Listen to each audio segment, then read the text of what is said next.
Hello बच्चों। बेटा last video हमने पढ़ा था phrase and clause. Phrase phrase पढ़ा हमने, अब क्लॉज हमने पढ़ना है। तो बच्चों ने क्वेश्चन पूछा कि sir how we differentiate phrase and clause. Phrase और क्लॉज में किस तरह अंतर पता करें कि कौन सा पार्ट फ्रेज का है और कौन सा पार्ट किस चीज का है, क्लॉज का है। तो बेटा क्या डिफरेंस है फ्रेज और क्लॉज में?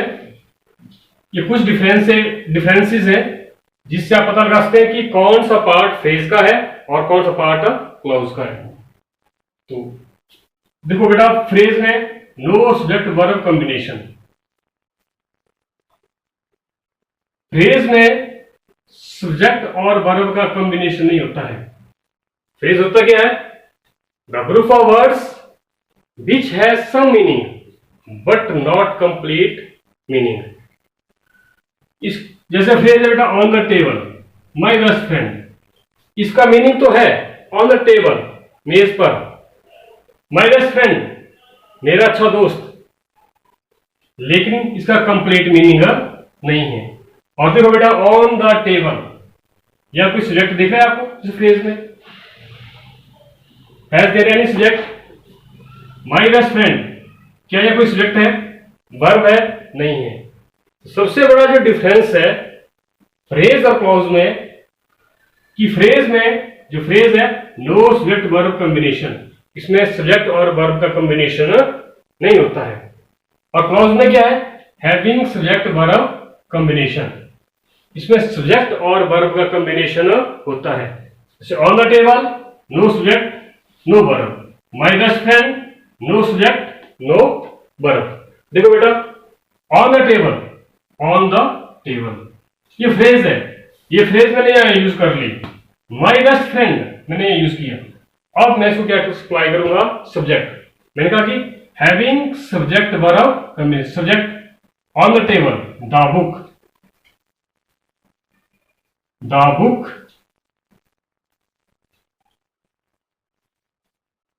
The book is on the table, किताब मेज पर है। माई बेस्ट फ्रेंड, देखो मैंने इसको सिलेक्ट सप्लाई किया। Ram is subject verb, subject and verb. बेटा यदि हम फ्रेज में सब्जेक्ट और वर्ब सप्लाई कर दें तो क्या होगा? सेंटेंस का मीनिंग क्लियर हो जाता है और सेंटेंस कंप्लीट सेंस देता है। तो फ्रेज क्या है? नो सब्जेक्ट वर्ब कॉम्बिनेशन, और क्लॉज क्या है? Having subject verb combination. मैं रिपीट क्यों कर रहा हूं? क्योंकि बेटा यही मेन डिफरेंस है, इसमें सब्जेक्ट वर्ब नहीं होता है और इसमें सब्जेक्ट वर्ब होता है। Number second, there is no clause in the phrase. There is no clause in the phrase. बेटा फ्रेज में क्लॉज नहीं होता है। Phrase usually present within the clause, और phrase usually present within the clause. Clause के अंदर phrase होता है लेकिन फ्रेज के अंदर क्लॉज नहीं होता है। बेटा फ्रेज सेंटेंस का छोटा पार्ट है और क्लॉज क्या है? सेंटेंस का बड़ा पार्ट है। जैसे मान लो ये जग है और ये क्या है? बकेट है, बाल्टी है। तो बेटा जग में बाल्टी तो नहीं आएगी, लेकिन बाल्टी में जग आ जाएगा। तो there is no clause in the phrase, there is no clause in the phrase. Phrase में कोई भी क्लॉज नहीं होगी। जैसे ये फ्रेज है on the table my best friend, बेटा इसमें कोई क्लॉज नहीं है। लेकिन देखो phrase usually present within the clause. देखो फ्रेज है ऑन द टेबल, ये क्या है? फ्रेज है। माई बेस्ट फ्रेंड क्या है? फ्रेज है। और the book is, Ram is, जब मैंने इसको सब्जेक्ट और वर्ब सप्लाई कर दिया तो क्या बन गई? क्लॉज बन गई। और क्लॉज में फ्रेज है कि नहीं है? देखो ये फ्रेज है, ये फ्रेज का हिस्सा है कि नहीं है? क्या यहां देखो क्या सब्जेक्ट वर्ब है, ये क्लॉज नहीं है, सिर्फ ये फ्रेज ही है। Next, it can't use alone. बेटा जो हमारे पास फ्रेज का हिस्सा है, पार्ट ऑफ फ्रेज है, इसको हम अलोन यूज नहीं कर सकते हैं, अकेले यूज नहीं कर सकते हैं। जैसे हम लिखें ऑन द टेबल, मैंने लिख दिया, ये मान लो on the table, in the park, in the park. बेटा इसका कोई मीनिंग नहीं है, तो इस पार्ट को, फ्रेज के पार्ट को मैं कहीं भी अकेले यूज नहीं कर सकता हूं, and it can B use alone. जो क्लॉज है, क्लॉज को हम अकेले यूज कर सकते हैं। बेटा क्लॉज एक्चुअली में सिंपल सेंटेंस क्लॉज होता है, जो सिंपल सेंटेंस है दैट इज द क्लॉज। जैसे the mother tigers, the mother tiger saw her cubs, saw her cubs. The mother tiger saw her cubs. तो बेटा ये मदर टाइगर क्या है, हमारा सब्जेक्ट है, सा क्या हमारे पास वर्ब है, हर कब्स हमारे पास क्या है, फ्रेज है। तो जो क्लॉज है इसको हम अकेले यूज कर सकते हैं। इस सेंटेंस का मीनिंग है कि नहीं है, ये सिंपल सेंटेंस है। The mother tiger saw her कब्स, जो सिंपल सेंटेंस होते हैं वो क्या होती है, एक्चुअल में क्लॉज होती है। सिंपल सेंटेंस में सिर्फ एक ही क्लॉज होती है, और जो हमारे पास कंपाउंड सेंटेंस होते हैं उसमें टू क्लॉजेज होती हैं, और जो कॉम्प्लेक्स सेंटेंसेस होते हैं उसमें एक से अधिक क्लॉजेज होती हैं। जैसे मदर टाइगर सा हर कब्स, यदि मैं इसकी सिंपल सेंटेंस है कंपाउंड सेंटेंस बना दूं तो क्या बन जाएगा, ये the mother tiger saw her कब्स, और ये बन जाएगा the mother tiger tiger saw her cubs and she became very happy, very happy. The mother tiger saw her cubs and she became very happy. देखो बेटा, the mother tiger क्या है, subject है, सा क्या है, वर्ब है, her cubs ये फ्रेज का हिस्सा है, and क्या है, कनेक्टर है, कंजंक्शन है, and your कंजंक्शन, ये कनेक्टर सी फिर से subject, verb, very happy, phrase. तो बेटे simple, the mother tiger saw her cubs simple sentence है, the mother tiger saw her cubs and she became very happy, कौन सेंटेंस बन गया, कंपाउंड सेंटेंस बन गया। इसमें सिर्फ एक क्लॉज वन, और इसमें clause number one, the mother tiger saw her cubs, that is the first clause, and she became very happy, she became very happy is second clause number 2 and clause number 1। तो simple sentence जो होते हैं हमारे clauses ही होते हैं, इसमें to clauses से compound sentence बन गया, और सिंगल वर्ब से हमारा सिंपल सेंटेंस बन गया। बेटा किस तरह फाइंड आउट करेंगे हम कि एक सेंटेंस में कितनी क्लॉजेज हैं, आप वर्ब ढूंढो, जितनी वर्ब्स होंगी उतनी हमारे पास क्या होंगी, क्लॉजेज होंगी। जैसे mother tiger saw her कब्स, mother tiger saw her कब्स, सा क्या है बेटा, इसमें क्या है, वर्ब है, तो इसमें एक ही वर्ब है तो क्लॉज भी एक है। And she became very happy, second sentence में the mother tiger saw her cubs and she became very happy, saw and became two verbs हैं, इसलिए इसमें दो क्लॉजेज हैं। यदि इसको हम कॉम्प्लेक्स बना दें, व्हेन मदर टाइगर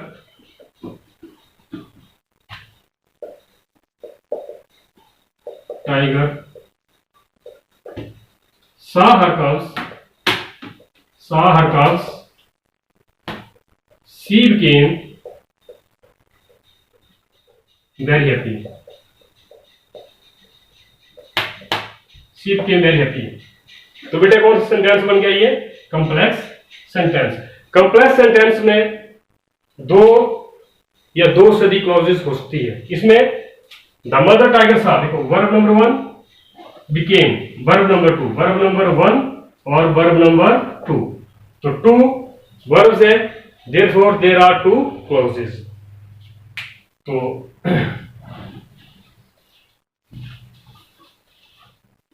ये सेंटेंस हमारा it can be used alone, इनको हम अकेले यूज कर सकते हैं, जैसे सिंपल सेंटेंस ही क्लॉजेस होता है। Not give complete sense, next point हमारे पास fourth point, first second third में डिस्कस कर लिए। Not give complete sense, phrase बेटा कभी भी कंप्लीट सेंस नहीं देती है। On the table, my best friend, in the park, in the room, ये कंप्लीट सेंस नहीं देते हैं, इसलिए not give the complete sense, it gives the complete sense, ये कंप्लीट सेंस देते हैं। The book is on the table, complete sense है कि नहीं है बेटा? कंप्लीट सेंस है, ठीक है, ओके, कंप्लीट सेंस है। The book is on the table, Ram is my best friend, Ram मेरा अच्छा दोस्त है, बहुत अच्छा दोस्त है, तो इसकी कंप्लीट सेंस है। नेक्स्ट है इट स्ट्रेंथन द सेंटेंस, ये सेंटेंस को ताकत देता है। कौन सा फ्रेज? देखो ऑन द टेबल, इसके कारण जो सब्जेक्ट और वर्ब को ताकत मिली और इसने अपना मीनिंग क्लियर किया। जैसे the book is on the table, on the table, यदि ऑन द टेबल हटा दे तो कोई मीनिंग है? द बुक इज, बेटा कंप्लीट सेंस, सब्जेक्ट और वर्ब भी कंप्लीट सेंस नहीं देंगे, तो on the table, on the table, it strengthen the sentence, sentence को ताकत सप्लाई करते हैं। नेक्स्ट है या इसका it is the centre of sentence, clause sentence का केंद्र है, सारा का सारा सेंटेंस इसके ऊपर घूमता है। नेक्स्ट पॉइंट है if phrases is the brick, यदि phrase if phrase is the bricks then clauses is the pillar of building, यदि एक बिल्डिंग के क्लॉज एक पिलर है तो फ्रेज एक क्या है? ईंट है। यदि ईंट का कार्य करती है तो क्लॉज पिलर का कार्य करती है। फ्रेज छोटी टर्म है और क्लॉज क्या बेटा? बड़ी टर्म है। फ्रेज और क्लॉज से क्या बनता है? सेंटेंस बनता है। सेंटेंस बहुत बड़ा पार्ट है, सेंटेंस को सुनने के लिए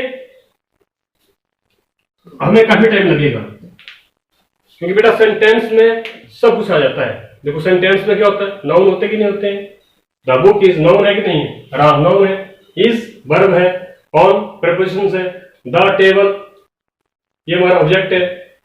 तो सेंटेंस को सुनने के लिए फिर हमें noun, pronoun, adjective, adverb, verb, preposition, conjunction और इंटरजेक्शन समझने पड़ेंगे।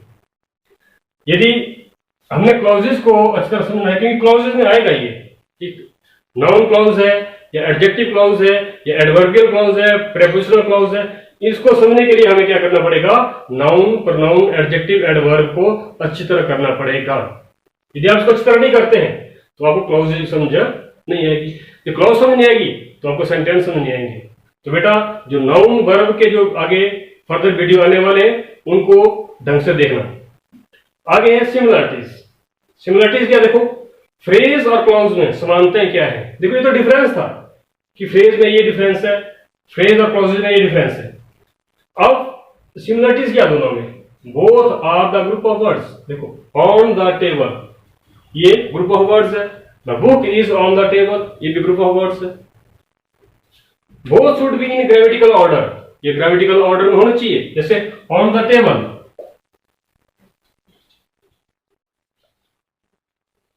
ऑन द टेबल ये ग्रामेटिकल ऑर्डर है। देखिए इसको उल्टा कर दो, टेबल, द, ऑन, तो ये वर्ड्स ग्रामेटिकल ऑर्डर में नहीं है तो इसकी कंप्लीट मीनिंग नहीं आएगी, तो ये गलत है। तो both should be in grammatical order, दोनों के दोनों ग्रामेटिकल ऑर्डर में होने चाहिए। थर्ड है both are the part of sentence, चाहे फ्रेज है चाहे क्लॉज है। फ्रेज और क्लॉज को मिलकर क्या बनाना है? सेंटेंस बनाना है। Both are the part of sentence, चाहे फ्रेज है चाहे क्लॉज है, both are the part of the sentence है। तो बेटा एक बार फिर से देख ले मोटा मोटा जो हमने इसमें पढ़ा फ्रेज और क्लॉज में। नंबर 1 इसमें क्या है? नो सिलेक्ट वर्ब कॉम्बिनेशन, कोई भी सिलेक्ट वर्ब कॉम्बिनेशन नहीं होगा। किसमें? फ्रेज में। क्लॉज में having subject verb combination. Second point, there is no clause in the phrase, phrase में क्लॉज नहीं होगी, क्लॉज बड़ा हिस्सा है बेटा और फ्रेज क्या है, छोटा हिस्सा है। जैसे मैंने आपको बताया कि जग में बाल्टी नहीं आती है, लेकिन बाल्टी में जग आ सकता है। Phrase usually present within the clause, और जो क्लॉज है उसमें फ्रेज होता है। जैसे ये क्लॉज है पूरी, इसमें फ्रेज है, इसमें फ्रेज का हिस्सा है, ये फ्रेज का पीसेस है, ये वाला और ये वाला। It can't use alone on the table, हम इसको अकेले यूज नहीं कर सकते, मीनिंगलेस हो जाएगा। It can B use alone, और क्लॉज को हम अकेले यूज कर सकते हैं। नॉट गिव कंप्लीट सेंस, कभी भी कंप्लीट सेंस नहीं होती है। It give complete sense. It strengthen the sentence, ये सेंटेंस को ताकत देता है। और क्लॉज क्या है, ये केंद्र है। तो बेटा ये इसके मेन डिफरेंसेस है और ये सिमिलरिटीज है। अब फ्रेज, फ्रेज की जो काइंड्स होती है, मैक्सिमम बच्चे इसकी 5 काइंड जानते हैं, या ग्रामर में भी हमें लगभग 4-5 काइंड्स मिलती है। जैसे noun phrase, adjective phrase, adverbial phrase, verb phrase, prepositional phrase. लेकिन बेटा जो ग्रामर्स लवर है उनको कम से कम 10 फ्रेजेस का पता है। आगे gerund phrase, infinitive phrase, participle phrase, absolute phrase और अपोजिटिव फ्रेज, 5 होगी। 5 + 5 कितनी होगी, 10। तो नेक्स्ट वीडियो में हम डिस्कस करेंगे वो काइंड्स ऑफ फ्रेज में कितनी है, 10। 12 भी कसते हैं, कंजंक्शन एंड इंटरजेक्शन फ्रेज भी होती है। लेकिन एग्जाम के लिए जो इंपॉर्टेंट है वो 5 आपकी इंपॉर्टेंट रहेगी। नाउन फ्रेज, आपकी adjective phrase, verb phrase, prepositional phrase और आपकी एडजेक्टिव फ्रेज, ये सारी बेटा एग्जाम के लिए इंपॉर्टेंट है।